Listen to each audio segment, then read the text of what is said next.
Welcome to episode 68 of the Luke Winstel Show. Today I'm joined by Randal Hill, former University of Miami Hurricanes and NFL wide receiver. Randal won national championships with the University of Miami in 1987 and 1989. He's one of the best receivers in the school's history and was a first-round NFL draft pick.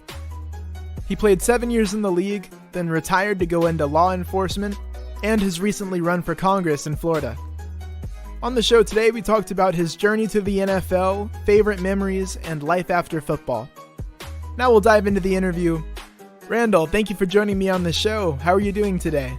I'm doing well, just trying to stay dry. It's raining down here in South Florida, but that's the time of the year that we have. Try to get things done early and just know that you're going to get wet in the afternoon, but all is well. Definitely glad to hear all is well. I want to start by talking about your football career, taking it back to high school. So what was that experience like for you starting to become a bigger recruit, get recruited by Miami? What was that process like for you developing into a college level type player?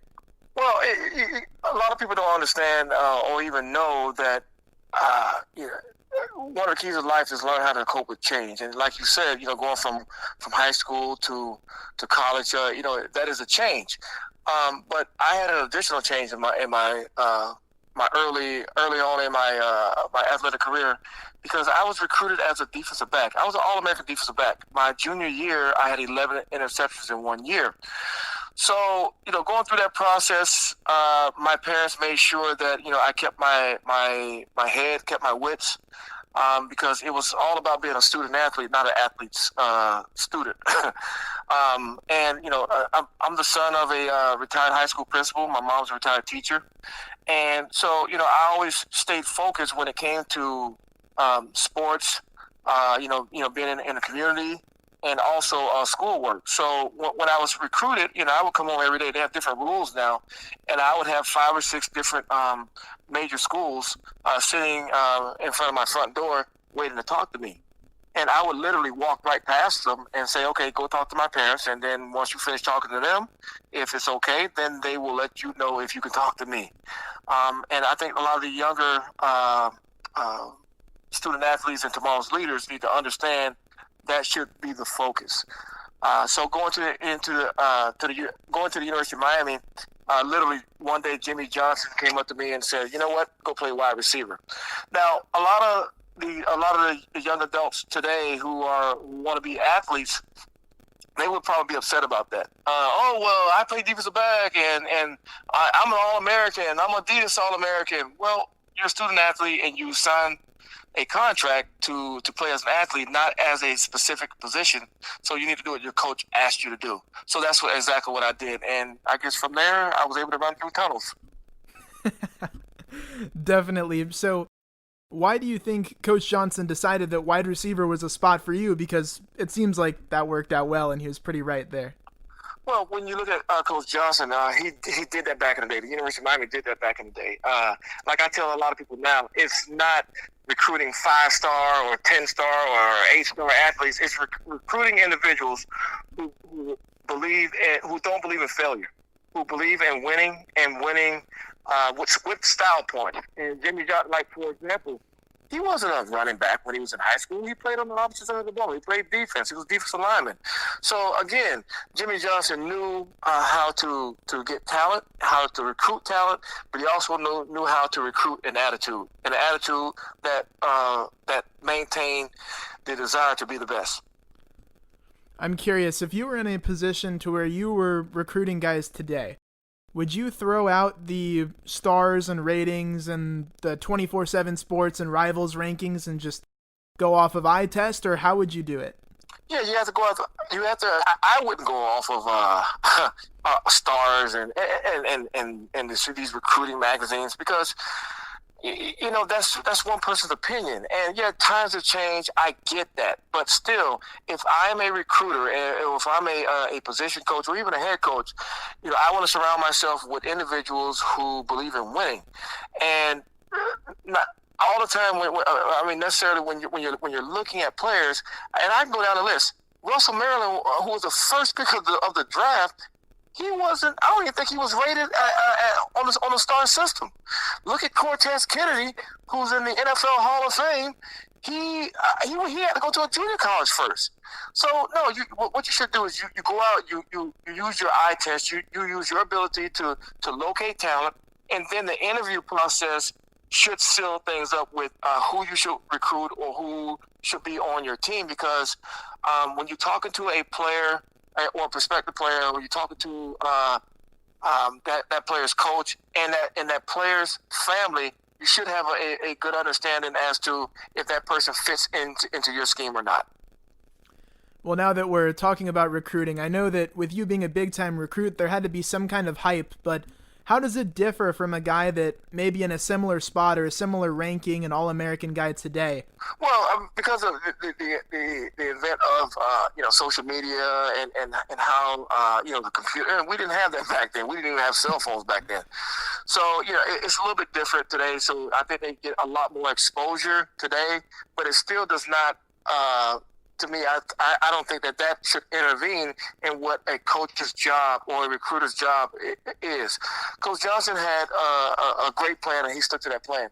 Yes, there was a recruiting coordinator, but what he also did was he sent his position coaches out to watch prospective student athletes practice, to watch their games, and also to make sure that student athlete was busy year round, because idle time is a devil's workshop. So if you weren't playing football, Coach Johnson in high school, he expected you to either be running track or wrestling or playing basketball or baseball, keeping yourself busy and staying away from trouble and staying focused on fine-tuning your body, fine-tuning your fine muscle twitch fibers, and also your eye and hand coordination. Well, everyone knows you as Randal "The Thrill" Hill. Where did that nickname come from? When did they start calling you The Thrill? In the 11th grade, I had 11 interceptions in 1 year, and there was a newspaper on the south end of the county that was named the South End News Leader, and they're the ones who they coined that phrase. They're the ones who first saw my skills in the media, and they did a cover story on a sports page about Randal Thrill Hill. Nice. Now, for you at your Miami career, when you look back, what would you say is your favorite or fondest memory? Well, there's a lot of fond memories that I had, but it was more or less the camaraderie with my teammates, going out having fun, traveling, being able to go into any hostile environment and knowing that we were going to come away with the win. There was never a time that I was in a game, or we were in a game, that we didn't think we were going to win or be successful. So going into hostile environments, whether it be Arkansas, Florida State, anywhere, and knowing that we were going to come away with the victory. Definitely. Everyone knows about the talent that was at Miami during the years that you were there especially. What was your first impression walking into that locker room as a player for the first time? Well, it was like I said, the attitudes were different. Yeah, that there were talented players there, because I came in with Michael Irvin, Brian Blaze, Benny Blaze. There was a lot of talent there. There was a lot of talent that left. But interesting enough, on my very first year at the University of Miami, walking into the locker room, the University of Miami had just come off of a very bad loss, and that was the Fiesta Bowl, where they were supposed to win a national championship. But looking in that locker room, you had great players still there. You had Michael Irvin, you had Brett Perriman, you had Brian Blades, you had a host of, you had Russell Maryland, you had a host of players that felt that they left something on the table and they wanted to go get it by winning a national championship in 1987. And there was nothing that was going to stop us. But along with those players, we had 10 freshmen who did not redshirt, who literally played, and we took over the special teams, and we had a lot of fun with it. I ranked in the top 15, I want to say, in kickoff returns as a true freshman. And we still won a national championship with having 10 true freshmen on the team, who did not redshirt. So when teams complain about, we got all these young guys, you know what? I really don't want to hear it, because bottom line is win games. Definitely. Now, you mentioned that you played with Michael Irvin when you came in. That 1987 year was a big year for him. What was your relationship like with him, and what did you learn from him? Well, you learn the desire to be the best, but to put it on the line even in practice. We practice hard, and I know that there's been several times where they shortened practice up when I was, at the University of Miami over my 4 years because they thought somebody was going to get hurt. Because we practiced hard, we had a lot of fun. The games were easy to us because we were students of the game. We learned everything in practice. We learned everything in the film room. It was nonstop. So you learn those from the guys who had been there, who paved the way for guys later to come of how to be a true University of Miami football player. As you started to blossom and have your career at Miami, you started to have these celebrations and show your personality on the field. What was your favorite celebration or on-field antic from your time at Miami? There's two plays in University of Miami history that are considered to be some of the greatest plays, and I was at the receiving end of both of them. As a matter of fact, one of the plays is considered to be one of the greatest third down conversions of all time, and that was against Notre Dame on national TV, 3rd and 43, and I get 44 yards. Absolutely, when you look at plays, that nail was in the coffin at that particular point, and I helped drive that nail in. Now, a lot of people would say the Cotton Bowl because of the whole tunnel thing, and it changed a lot of the rules in college football in reference to celebration, and they call them the Randal Hill or the Miami rules. But if you look at that game, nothing was really on the line. We had already blown them out. But when you talk about us playing against Notre Dame, there was a national championship that was still on the line. So I would definitely have to say 3rd and 43. For sure. Now, can you take me through your perspective on that 1991 Cotton Bowl celebration? Because it's one of the more unique ones that we've seen. If you go back and look at the film, I hadn't had a ball thrown to me all game, and we we had a lot of fun in the huddle before plays, and that was at the expense of the quarterback because you had a lot of guys who wanted the ball thrown to them. You had the running backs who wanted to run the ball. So and the quarterback was getting the plays from the sideline. So we had many riots in the huddle about who wanted the ball. Throw me the ball. I'm gonna kick your butt. This type of thing. And if you look at that particular game, I had a ball thrown to me all game. So I threatened the quarterback, Craig Erickson. We're still friends though. And I told him that if he didn't throw me the ball, that there was going to be some blunt force trauma that was going to be coming his way. So he knew I was 1-on-1, so he was able to get the ball to me up and down, and I beat the defender, and the rest is history. Running through the tunnel, causing all the rule changes. We had fun. It was notorious, but it was also infamous. Definitely. Now, why did you have that on-field persona? What made you want to be like that and celebrate and act the way you did? No, it wasn't something that I wanted to be or act, but I'm a very emotional person, but I also graduated in 4 years. I had a lot of celebrating, but I'm also married to a doctor. So with that being said, it was just I let my feelings flow. There's nothing that was pre-planned in anything that I do or did because emotions I don't think should be capped. We're not Mr. Spock from the Starship Enterprise. We're human beings. We have emotions, and you never know when it's going to be your last play. You never know when you may get injured and you won't be able to walk again. You never know when you catch a ball and you roll your ankle and you may not ever play in a game again. So why not treat every play like it's your last? Definitely. I'm a big fan of celebrations, and I think a lot of people who watch college football and the NFL are. So now with the NFL rules allowing celebrations between players or teammates, what would you do? Would you now plan anything or try to do anything? No, I'm not planning. I don't plan celebrations. I just like I said, I just let it flow. If something comes out, it comes out. If not, I'm not planning anything because that's not what Randal Hill is all about. That's not how I play the game. Hats off to the guys, how they play the game now, but that's not how I play the game or played the game.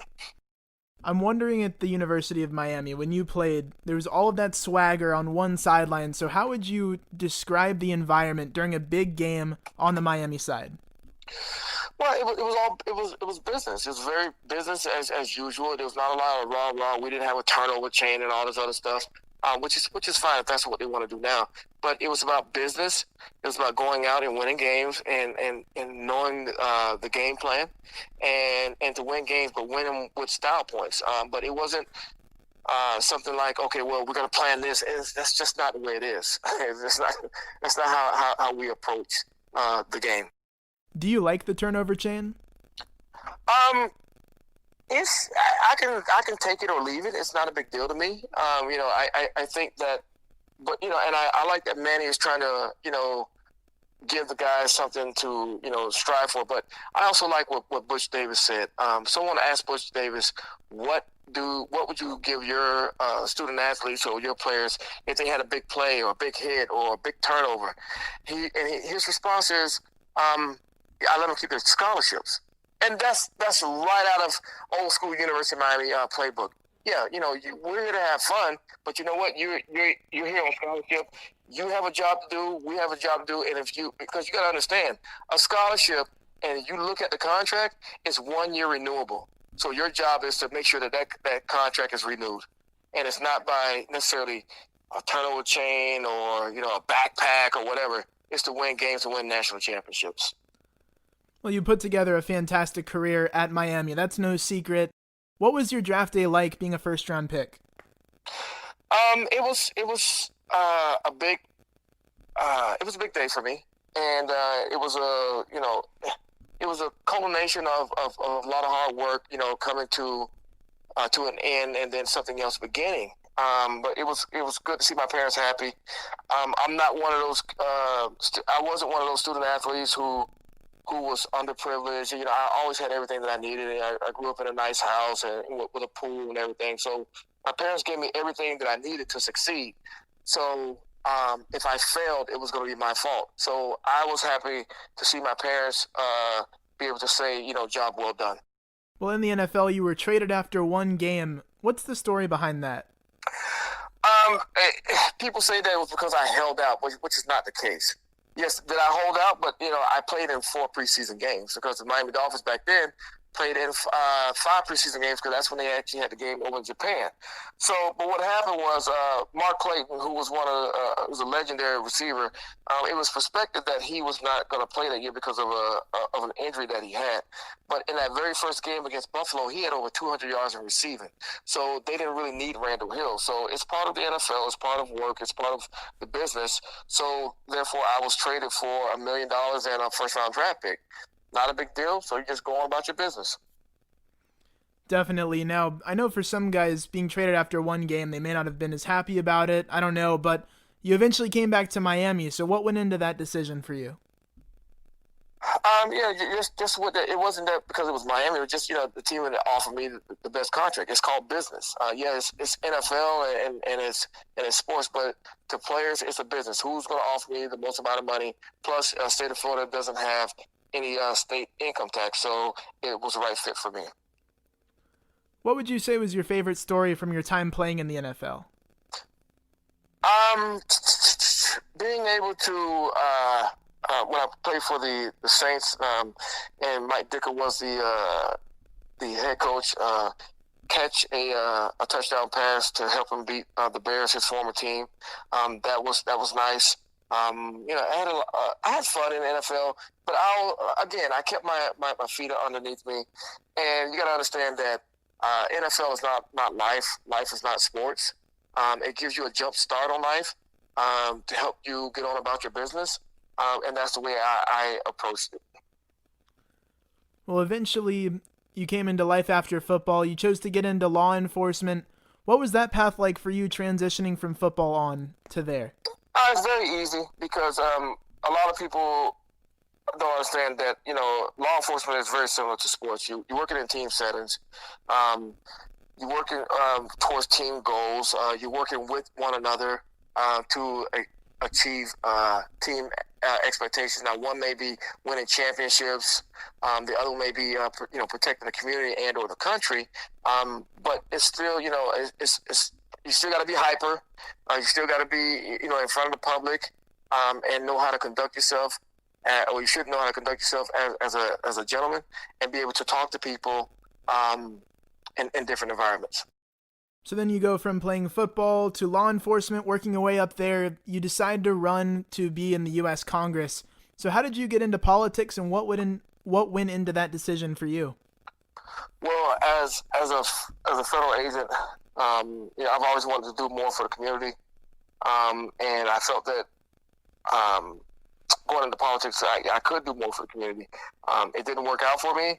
But I still believe in trying to achieve all your goals, because my last day on this earth, I want to be able to say that I attempted to achieve all the goals that I set in front of me, whether it be to help the community, to help my family, or be a role model. So it was fun. It was very interesting. I learned a lot. But since I didn't win, I came back into federal law enforcement.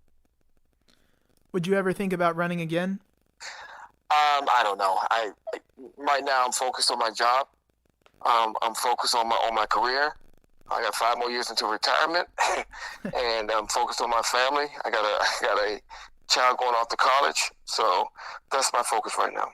Well, now back to football. What does Miami need to do as a program to get back to the level or close to the level that they were at when you were there? Well, I think you definitely need to have the right players with the right fit. You need to get away from the star system. You need to look at more attitude, personality, along with talent. And then on top of that, I also think that, offensively, if you look at when we were successful, most of our plays, or a lot of our plays, we changed at the line of scrimmage because we were students of the game. We were able to understand and recognize defensive stands, defensive alignments, and make certain key changes to help put us over the top. And we were taught that by our coaches. Hey, listen, our coaches taught us, hey, listen, here's the game plan. We will call plays, but if you have to change a play because you guys see something different, then we don't care. Just get it done. And I think that a lot has been lost offensively, especially in college, where you see it all the time, where they're changing plays at the line of scrimmage and they have to look up and get a play from the sideline. Okay, well then that means you're not trusting the players on the field that you recruited, that you have taught during the week to get the job done. My final question for you. With a lot of your life, you've been in the spotlight of the media. You've had people covering your career, whether it be from football to politics or anywhere in between. But what do you think is something that people don't know about you that they should? Even though that I was flamboyant on the field, I graduated in 4 years.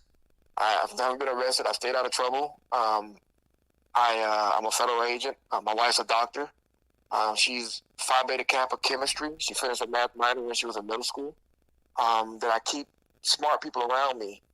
My mom has always told me that. Keep smart people around you.